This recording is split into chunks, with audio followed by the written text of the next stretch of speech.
Cái chào màu à.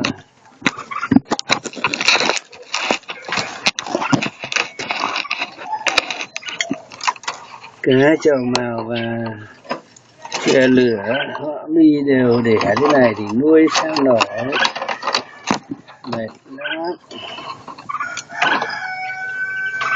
mệt lắm.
Đây cho ăn sâu, thích sâu thì cho ăn sâu này, này, này. Sâu đây,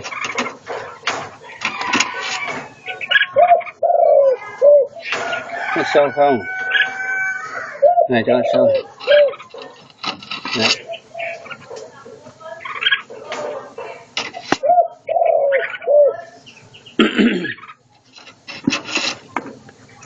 Nuôi nó đẻ nó vui. Nói chung là mấy năm nay nuôi chè lửa đẻ thì nói chung là nó tạo cho mình một cái hứng thú vui hơn một chút. Chứ còn chim gáy này là bình thường. Nhưng bây giờ như con này con rồng thổ sấm khi nó hô có tiếng sống ầm, con bên này con thổ đồng. Nói chung là chim gáy thì nó là bình thường, quá bình thường. Bây giờ nuôi họ mi, chòm màu, chích, chòe, lửa, chòe than đẻ. Đấy là những cái mà nó đòi hỏi cái tính đam mê say sưa cao hơn chút. Nhưng rồi thấy cái gì nó cũng đẻ được. Thì con vật này, con vật cũng như con người. Khi đã giao phối kết đôi với nhau thì nó sẽ đẻ hết. Bây giờ tôi mới mở đấy xe cho anh xem này. Chòm màu, chòe lửa và các loại chim ở trong này nó đẻ như thế nào, anh sẽ biết được cái công phu của người nuôi thôi.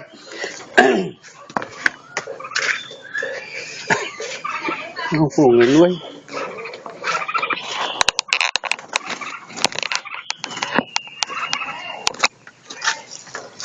Công phu của người nuôi làm sao? Lại muốn ra khỏi tổ rồi à? Không muốn ở trong đấy nữa à?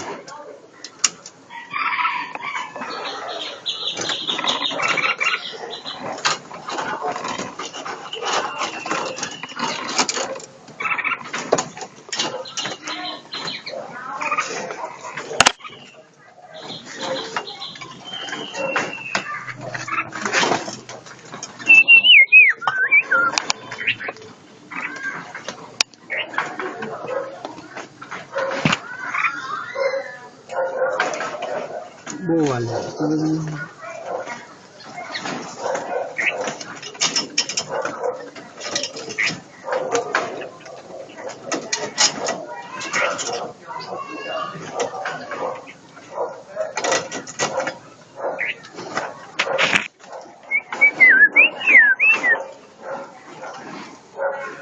Đây là chỗ tao màu nhé, anh em xem nhé. Sao lại ra? Sao lại ra?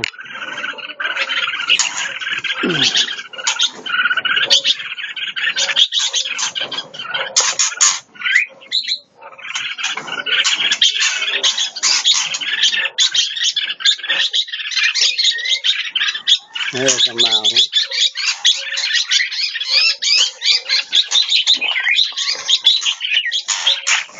Ra dành chưa?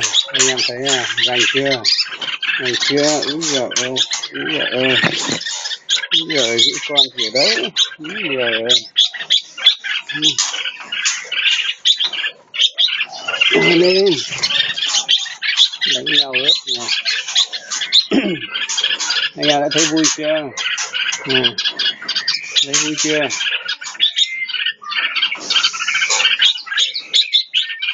Vui chưa?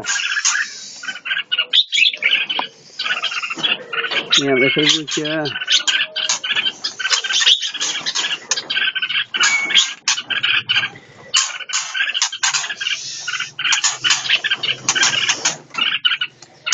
Đây cho anh xem em xem cái tổ cho lửa.